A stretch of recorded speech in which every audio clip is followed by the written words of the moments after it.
Bonjour à tous, c'est Aurélia, bienvenue dans ce nouveau vlog. Donc on est vendredi 22 mars. J'ai entamé hier La Servante écarlate de Margaret Atwood. Donc c'est chez Pavillon Poche de Robert Laffont. Alors, je n'ai pas vu la série, hein, parce que je voulais pas me spoiler, étant donné que je voulais lire le livre avant. Donc ça fait un moment déjà qu'il est dans ma palle, hein, ce livre. Comment dire ? Donc on suit, alors au début on ne sait pas son nom, c'est parce que je l'ai vu derrière, de Fred, qui est une servante écarlate, donc c'est-à-dire qu'en fait, en gros, comme elle est, entre guillemets, encore fertile, elle est donnée à un commandant, voilà, pour assurer sa descendance. Donc on va recontextualiser la situation, c'est une dystopie, on est... Donc je pense que c'est Canada ou États-Unis, quelque chose comme ça, puisqu'en fait Margaret Atwood est canadienne. Donc, enfin bref, ça se passe par là. En gros, le pouvoir a été renversé. Donc on est dans la République de Galahad. Et en fait, dans cette République, une loi a été proclamée. Alors, pour quelqu'un comme moi, hein, qui a eu énormément de problèmes pour avoir ma fille, on sait que c'est pas forcément le problème des femmes. Bon, là, moi, clairement, c'est mon problème. Sauf que mon ex-mari en avait aussi... voilà, hein, qui ne regarde que nous. Bref, mais dans cette république, il est décrété que aucun homme n'est stérile. D'ailleurs, le mot stérile n'existe pas. Hein, c'est pas dit. Non, non, non, faut pas dire ça. Hein. Donc, en fait, s'il y a un problème de fertilité, de natalité, c'est forcément la faute des femmes. Voilà. Donc, voilà. Et donc, de Fred, donc la République a été renversée, a eu une vie avant. Hein, voilà, donc je ne vous en dis pas plus parce que elle y fait allusion plusieurs fois. Là, je suis déjà à la page 151. Et donc du coup, elle a eu une vie avant, tout ça. On sait qu'elle est en âge de pouvoir procréer. Donc elle a déjà eu, je crois, au moins 2 autres commandants chez qui elle est allée. Donc on ne sait pas si elle a eu... Enfin, c'est pas dit. Donc, je pense qu'elle n'a pas eu d'enfant là-bas, mais bon, bref. Donc en gros, il se passe les meufs et... vas-y que j'essaye, si tu y arrives pas, tu dégages, tu vas chez quelqu'un d'autre, on en reprend une autre. En gros... Le pitch, il est un petit peu là. Mais si vous voulez avoir la vie sauve, il faut procréer. Hein, parce que, voilà. Hein. Donc, c'est pareil, dans cette république, on pend les gens sur un mur. Hein, c'est formidable. Parce que même si, par exemple, un médecin qui aurait avorté des femmes, qui était légal avant, hein, voilà, c'est rétroactif. Tu l'as fait dans le temps, t'avais pas le droit, hein. Parce que maintenant, t'as plus le droit. Donc, dans le temps, t'avais pas le droit. En gros, c'est ça. Donc, en fait, ils se retrouvent avec des prêtres, les personnes, les personnes homosexuelles, enfin, queer, tout ça. Voilà, eux sont mis au pilori aussi. Hein. Clairement, ils sont pendus. Les prêtres, les médecins, donc je vous dis, qui ont avorté, enfin, des gens qui ont fait des choses qui ne sont pas bien dans la Nouvelle République, ou qui essayent de s'interposer, sont pendus. Voilà. Donc il y a plusieurs niveaux au niveau des femmes. Donc il y a les éconos, donc qui sont... je pose le livre, ça j'ai mal au bras. Ce sont les femmes, en gros, du peuple, donc les basses classes, on va dire ça comme ça, qui sont mariées, mais bon... Voilà, donc pour l'instant j'en ai pas trop entendu parler. Je sais qu'il y a là, il y a les martes, donc en fait, en gros, c'est celles qui font le ménage, la lessive, chez les commandants et leurs femmes. Et puis vous avez les servantes écarlates, donc qui sont là pour, entre guillemets, offrir leur corps pour assurer les descendances. Donc je vous ai fait un topo très rapide de l'histoire. Et donc là, on est avec de Fred qui nous explique, enfin qui, voilà, ce qu'elle a vécu dans le temps. Donc c'est des petits flashbacks ou des rêves qu'elle fait. Ou quand elle est dans sa chambre toute seule, puisqu'en fait elle a une espèce de chambre monacale, hein, clairement. Où bah, elle n'a pas grand chose. Il n'y a pas le droit de lire, hein, pas le droit d'écrire, hein, c'est proscrit. Non, non, non, les femmes ne doivent pas faire ça. Enfin bref, donc il y a vraiment toute cette histoire de dystopie. Je trouve clairement, parce que là apparemment c'est une nouvelle traduction, je trouve que la plume est très belle. Clairement, il y a vraiment tout un... Vous sentez qu'il y a des références derrière. C'est pareil, au début de ce roman, donc il y avait un prologue, une explication un petit peu de la traductrice. Et en même temps, vous avez le discours de Margaret Atwood, donc en 2017, quand elle a reçu un prix en Allemagne, donc le prix de la paix des libraires ou un truc comme ça. Le discours est hyper intéressant, hyper éclairant, et franchement, je suis très contente de l'avoir dans cette traduction-là, finalement, parce que vraiment, je trouve que ça apporte un éclairage avant de lire le livre, vraiment très intéressant. Donc voilà, donc pour l'instant, j'aime beaucoup ce que je lis, je vais continuer. Alors hier soir, j'étais claquée, franchement, j'étais en train de lire, dans mon lit, je dis, oh, je vais me coucher, tout ça, et je vois, non mais le truc de fou, à pas faire, je regarde mon téléphone pour voir l'heure qu'il était, je vois une notification comme quoi on m'avait fermé mon monument dans Monopoly Go, donc j'y suis allée, putain j'ai joué 1 heure. Non mais vraiment, hein, je me fatigue moi-même, je fais exprès de pas aller sur le téléphone, de pas aller sur les réseaux, tout ça, pour bien dormir, que j'ai joué 1 heure, n'importe quoi. À la fin, je dis bon, allez, je vais, parce que j'aime bien lire avant de dormir. Je dis, oh, je vais reprendre le livre. En fait, non, j'ai pas pu, hein, j'étais trop fatiguée. Bref, c'est pas grave. Donc là, je vais m'y remettre, clairement. Et puis voilà, hein, et puis je vous redonnerai des nouvelles pour la suite du livre. Voilà. Alors, bonjour à tous, je vous retrouve. On est lundi 24 mars. Ça doit être ça? Oui, le 24. Du coup, alors j'ai terminé samedi, ouais, c'est ça. J'ai terminé La Servante écarlate de Margaret Atwood. Non, je l'ai terminé vendredi. Ouais, je crois. Bref, je sais plus trop, je sais plus comment je vis. J'ai bien aimé ce que je lisais. Alors, je pense qu'on est assez loin quand même de la série. La base est la même. Mais voilà, vous avez certes de Fred qui subit sa condition, hein, qui se remémore en fait ses souvenirs, tout ça, qui accepte d'être servante écarlate parce que bon bah sinon c'est la mort en fait entre guillemets, hein, et c'est aussi une façon pour elle de protéger son mari. Alors son mari elle sait pas du tout ce qu'il est devenu, hein, puisqu'il y a eu des coups de feu tout ça, après elle a pas du tout, elle sait pas s'il a envie ou pas. Mais elle sait que sa fille, oui, et c'est aussi une façon pour elle de protéger sa fille, hein, qui a été adoptée par une famille, en fait. Le truc horrible. Mais enfin, je vous dis ça, les Russes, ils ont bien pris des enfants en Ukraine pour... voilà, bref, hein. Et il n'y a pas que là. Donc, c'est quelque chose d'assez courant dans le monde, c'est formidable. Vraiment, l'histoire est très bien. J'ai trouvé qu'à la fin, les notes historiques, donc en fait, qui expliquent un petit peu, hein, c'est une sorte d'épilogue, en fait, hein, sur le futur. J'ai trouvé ça hyper intéressant. Ça donne matière à réflexion. Et j'ai très très envie, du coup, de lire les testaments, hein, clairement. Voilà. Mais... la plume de Margaret Atwood est vraiment, voilà, elle est très très belle. Il y a beaucoup de réflexions, il y a beaucoup de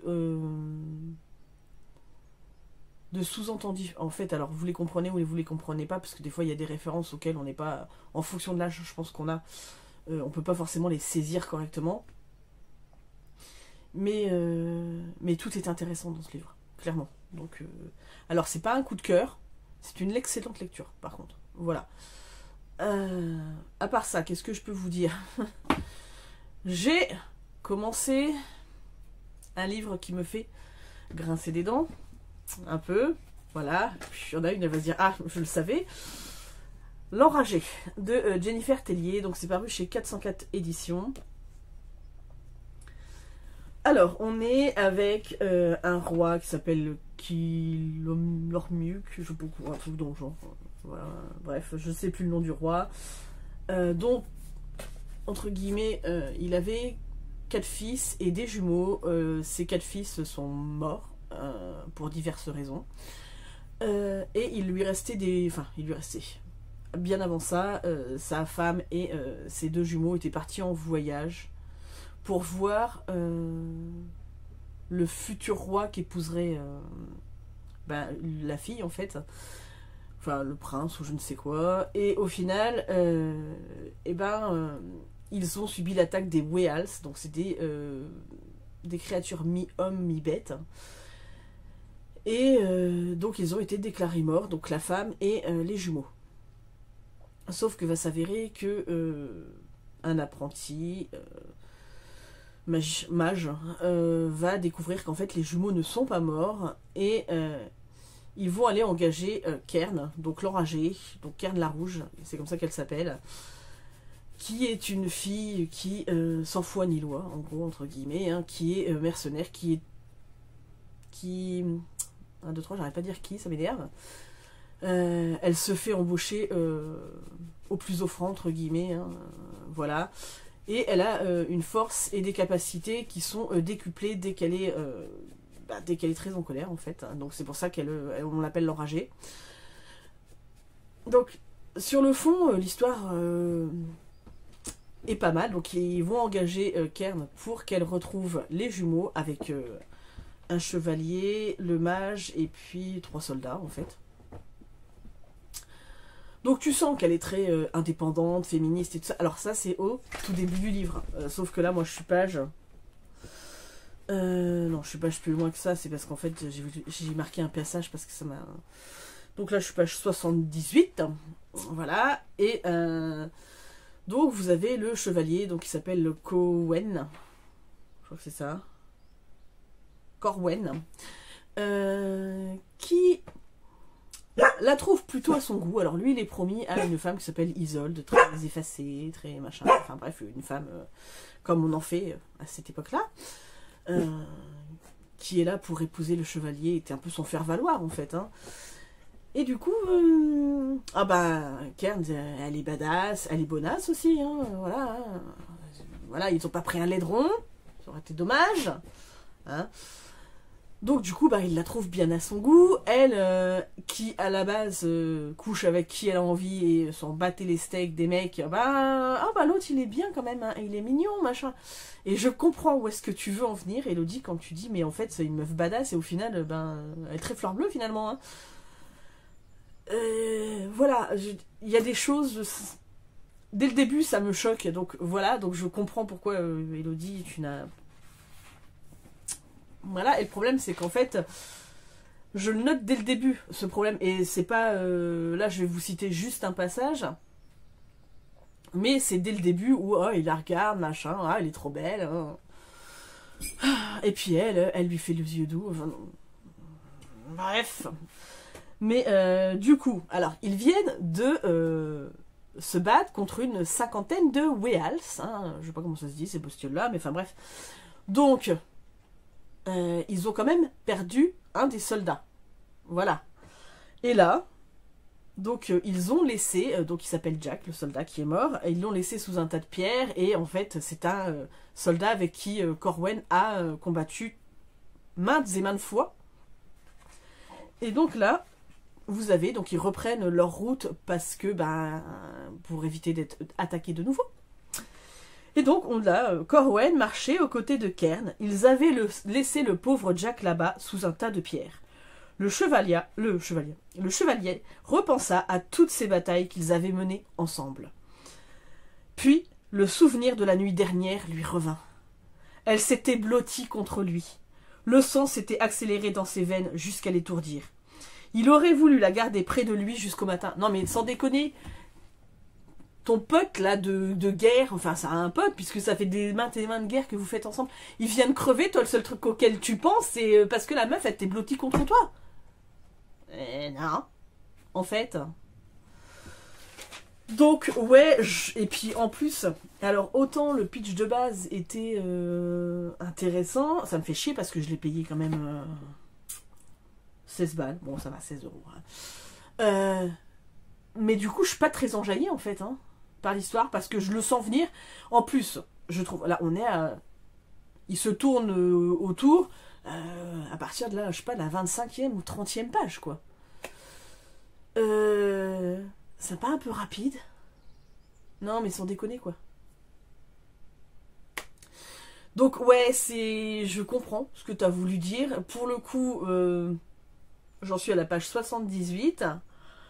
Là, ils viennent de retrouver un des jumeaux. Donc, j'explique pas parce que ceux qui l'ont déjà lu savent de quoi je parle. Ceux qui ne l'ont pas encore lu, découvrez-le.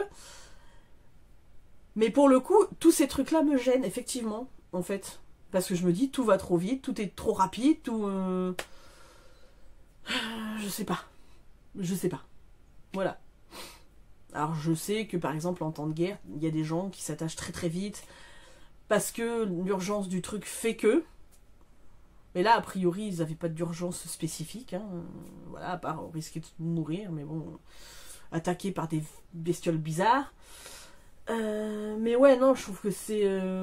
Et puis du coup, en fait, le passage où finalement elle est très indépendante, très forte, très libre. Alors, sexuellement, je m'en bats un peu les steaks, hein, parce que clairement, ça ne m'intéresse pas. Mais bon, bref, on sent que voilà, c'est la fille qui mène sa barque toute seule, elle a besoin de personne. Et puis tout d'un coup, bah, tu te rends compte que bon, bah, voilà. Finalement, la romance lui plaît bien. Gna, gna, gna, oh. Voilà. Donc pour l'instant, tout est en train de retomber comme un soufflé. Le pitch de base me plaisait bien, mais là... Voilà. Donc on verra bien. Je vais essayer d'avancer parce que je suis pas loin de l'abandonner pour le coup. Alors, mais je me dis force-toi parce que j'aimerais bien savoir quand même de quoi il est question. Et parce que je voudrais... voilà, il est inclus dans mon challenge Cozy Vous Challenge. Donc sinon, il faut que je trouve autre chose. Et voilà, et je me dis merde, j'aurais perdu du temps, ça me saoule, hein, donc je vais essayer de me forcer un peu à le lire. Mais j'avoue clairement que j'ai pas envie d'y retourner quand je le lâche. Autant ça, alors pourtant qu'il se passe pas non plus des milliards de trucs. Hein.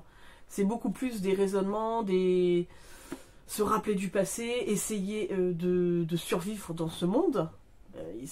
C'est pas des trucs de fifou qui se passent là-dedans. Hein. Mais autant ça, oui, j'avais envie d'y retourner. Ça, alors que, bon, de base, il y a plus d'action quand même, il y a plus... Ben... Voilà, donc il a eu le lauréat du Grand Prix 404 Factory. Ouais, bah, je pense que c'est surtout des jeunes qui l'ont lu, quoi. Moi, je pense qu'à 44 ans... Enfin, presque 44 ans, je sais pas encore. Au mois de juin. Mais j'avance dans l'âge. Bah ouais, je suis un peu hermétique à ce qui se passe, quoi. Donc, on verra bien. Je continue... Mais je continue pas... Voilà. Un peu à reculons, quoi. Voilà, bah écoutez, je vous reprendrai plus tard. Alors, je vous retrouve, on est jeudi... Jeudi. C'est une bonne question. Jeudi 28. Un truc comme ça. Oui, vous êtes dans ce genre-là. Jeudi 28 mars, effectivement, voilà. Je vous ai pas repris... Depuis mardi, je crois que je vous disais que j'allais au Pôle emploi. Voilà. Bon, pour l'instant, au vu de notre situation, elle me fout un peu la paix. Hein. Voilà. Donc, bref. Après, j'ai mangé chez mes parents. Je suis allée parce que, en fait, logiquement, mon frère qui habite au Japon vient fin du mois d'avril. Logiquement. Donc, on a des trucs à ramasser parce qu'on a un petit peu encombré la chambre où il dort hein, quand il vient. Donc avec mes affaires, les affaires de mon autre frère. Donc il va falloir commencer à faire du rangement. Voilà, mais quand j'ai vu tous les livres que j'avais, j'ai fait mon Dieu, mais comment je peux en avoir autant? Voilà, donc j'ai aussi des cartons avec des livres que j'ai lus. Donc je pense que je vais refaire du tri et garder vraiment que ceux que je suis sûre de vouloir relire ou faire lire à Erin. Mais voilà, après, bon, hormis... les Maxime Chatham que je garde toujours. Voilà. Il y a quelques auteurs comme ça, hein, vraiment, où je garde les ouvrages, mais voilà. Pour l'instant, Bernard Minier, je garde tout, par exemple. Voilà, sinon, niveau lecture, je suis toujours dans L'Enragé de Jennifer Tellier. Alors, j'avance. Pas aussi vite que je voudrais. Après, hier, j'ai passé la journée à faire plein de trucs avec ma fille. Donc, voilà, clairement, j'ai lu un petit peu, mais pas non plus... si j'ai lu 30 ou 40 pages, c'est le grand maximum. Hein. Donc voilà, donc je suis page 294. Alors, au début, c'est un livre qui me faisait hérisser le poil. Clairement, la romance pour moi s'installe beaucoup trop vite. Par contre, je reste plus nuancée sur le reste. C'est-à-dire que, certes, quand elle va au royaume, alors je vous dis pas pour qui, pourquoi, elle va là-bas. Certes, elle met des robes et tout ça, mais par obligation. Je dirais pas qu'elle le fait par plaisir. Parce que bon, ça n'a pas l'air d'être trop son truc quand même. Hein. Je trouve qu'elle garde quand même le côté femme forte. Alors, je dirais pas badass, machin. Parce que badass, je trouve que ça va vraiment très loin. Là, elle a quand même ses... elle pense à Corwell, machin, gna gna gna. Donc, voilà, il y a toujours ce... Je pense que... elle s'éloigne un peu de l'enragé, mais tout en gardant quand même sa part d'indépendance et sa part de femme forte. Voilà. Je suis plus nuancée qu'Elodie Lee, puisque elle trouvait vraiment qu'elle changeait. Moi, je trouve que... Voilà, elle garde quand même certains côtés, et je dis pas tout. Mais bon, ça va, ça reste... ça reste que, voilà, elle prend ses responsabilités. Je ne peux pas vous dire pourquoi. Je pose parce que la brique est très lourde, voilà. Mais voilà, mais puis là il y a une part de magie qui s'est installée dans l'histoire. Voilà, donc elle, inconsciemment, a des visions, des choses comme ça, qui l'emmènent à la magie. Bref, je peux pas trop vous en dire parce que sinon je spoil tout le livre. Mais je trouve que c'est intéressant. Alors j'aimerais bien, hein, voilà, vraiment le goal de la journée, c'est de le terminer. Voilà, comme ça je passe à autre chose. Il me reste plus qu'un livre à lire pour le Cozy Book Challenge. Donc, autant vous dire que... Voilà. Hein, et puis en plus, j'ai gardé, je pense, le meilleur pour la fin. Puisque j'ai gardé la maison au milieu de la mer céruléenne. Donc voilà, celui que j'ai envie de lire depuis longtemps. Que je repousse parce que je repousse pour rien, en fait. Mais voilà. Donc du coup, j'ai très envie de le lire. J'ai très envie de réussir le challenge, comme ça, voilà, j'aurais réussi celui-ci. Je sais que je réussirai celui de Ingrid la lectrice. Comme ça, je passe aussi à, entre deux, avancer dans le challenge à vos livres, qui me tient à cœur aussi. Voilà, sachant que je vais filmer aussi, et ça c'est parce que je suis faible, je vais filmer le Mapal pour le... Tarot Book Challenge, je crois que c'est comme ça qu'il s'appelle. Ouais, c'est ça, le Tarot Book Challenge de Livromancienne, que je n'avais pas fait l'année dernière parce que j'étais en plein problème au boulot. Enfin, il y avait plein de choses qui étaient en train de changer et donc du coup, j'avais vraiment pas la tête dans les livres. Mais cette année, j'ai envie de participer, sachant qu'il y a... alors, voilà, il y a 9 catégories à valider pour réussir le challenge. En tout, il y en a 12. Voilà, vous savez que moi et le tarot, et les oracles, et tout ce genre de trucs, tout ce qui est spirituel, c'est mon truc. Hein. Donc voilà. Donc j'ai déjà commencé à me constituer quelques... j'ai déjà trouvé quelques livres dans ma tête, on va dire ça comme ça. Donc je vais filmer cette palle, alors aujourd'hui ou demain, je ne sais pas encore. Je voudrais aussi... tourner ma vidéo pour... Oui, le point sur mes sagas, voilà, en cours. Et puis, il va falloir que je tourne la foire aux questions aussi, à un moment donné, quoi. Voilà.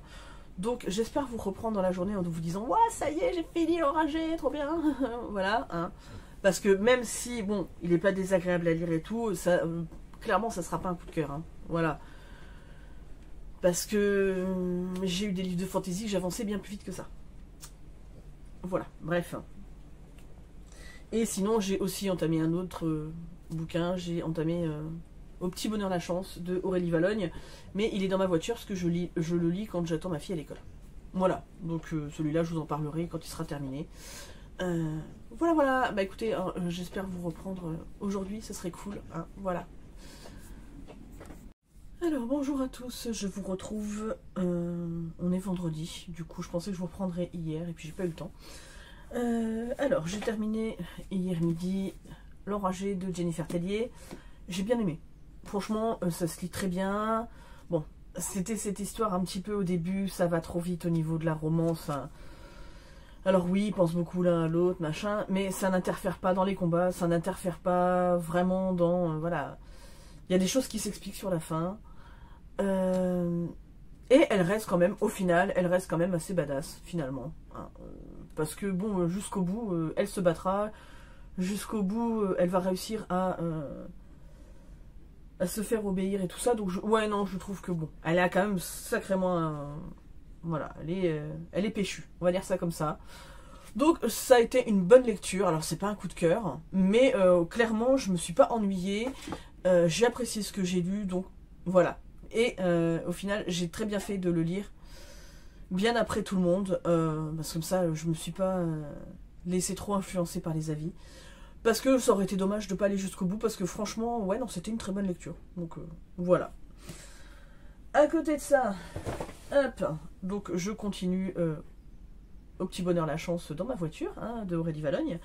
Mais j'ai attaqué hier soir Sauveur et Fils, la saison 2 de Mario de Muraille, donc c'est chez... l'école des loisirs. Bah, on retrouve Sauveur, son fils Lazare, et puis je peux pas trop vous spoiler parce que sinon c'est pas intéressant. Donc voilà, on retrouve plein de ses passions déjà de la première saison, et voilà, donc je vais pas vous en dire beaucoup plus, ça reste une suite. Voilà, j'aime toujours ce que je lis, voilà, ils me font rire. Dans Sauveur et Fils, il y a des fois... le personnage de Gabin, des fois, me fait trop marrer. Voilà, et il a des sorties... je sais pas d'où il les sort, mais bon, c'est pas grave. Donc Gabin, c'est le fils d'une de ses patientes, qui squatte beaucoup chez lui. Voilà. Mais bon, bref, pour l'instant, je suis très contente de lire, de retrouver Sauveur et Fils, mais, si je veux réussir complètement le challenge du Cozy Book Challenge, il me reste un livre à lire, donc il faut que j'attaque La maison au milieu de la mer céruléenne de TJ Klune de chez De Saxus. Donc il va falloir que j'enlève la jaquette, hein, clairement, parce que je vais pas l'abîmer, ce serait dommage.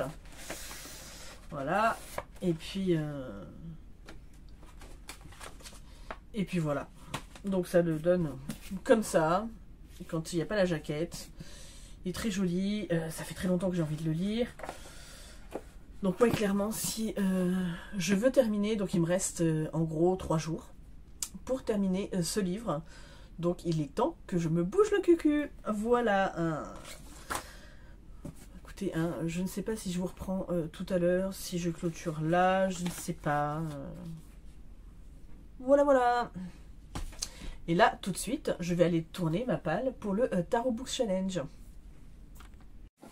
Alors, je vous reprends... Et ben on est toujours vendredi. J'ai reçu mon colis France Loisirs. Donc je vais l'ouvrir avec vous.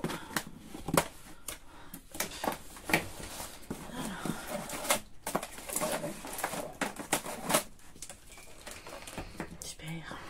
Du plastique en plus. Voilà. Heureusement que j'ai un ciseau à côté de moi parce que sinon...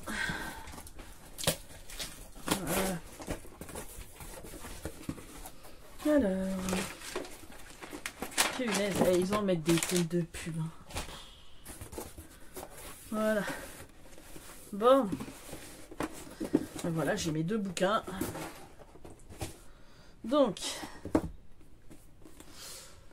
le Bureau des affaires occultes, le tome 3, Les nuits de la peur bleue de Éric Foissier. Donc, il va falloir que je vois avec mon copain GG Bookin s'il veut qu'on se le refasse en lecture commune. Voilà, parce que depuis le début on fait ça, on fait lecture commune tous les deux. Et puis j'ai reçu la bibliothèque des rêves secrets de Michiko Aoyama. Je vais vous lire le résumé, ça va être plus simple. Alors, femme imposante et énigmatique, coincée entre le paravent et le bureau d'angle du coin conseil d'une petite bibliothèque en plein cœur de Tokyo, Sayuri Komachi attend patiemment ceux qui décident de venir la voir.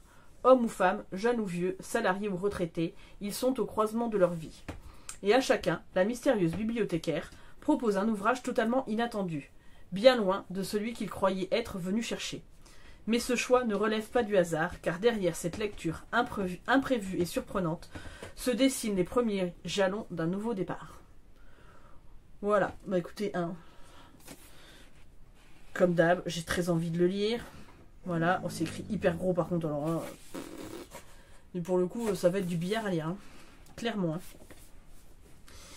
Et puis ben voilà, moi je suis contente, j'adore le bureau des affaires occultes, alors je suis très contente, je vais retrouver Valentin Verne, j'adore ce personnage, donc clairement je suis très très très contente. Voilà.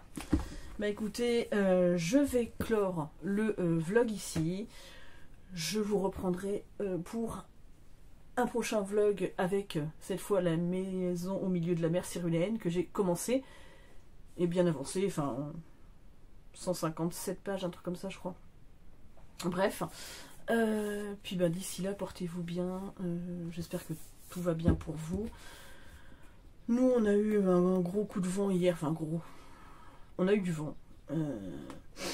Et puis aujourd'hui, ça s'est calmé, on a du beau temps, il a plu toute la nuit, mais là, ça va, on a du soleil, donc on va pas se plaindre, hein, puisque après, il ramasse de la flotte. Alors, voilà, bah écoutez, je vous fais d'énormes bisous, n'hésitez pas à laisser un commentaire, à vous abonner à la chaîne, et puis tout ça.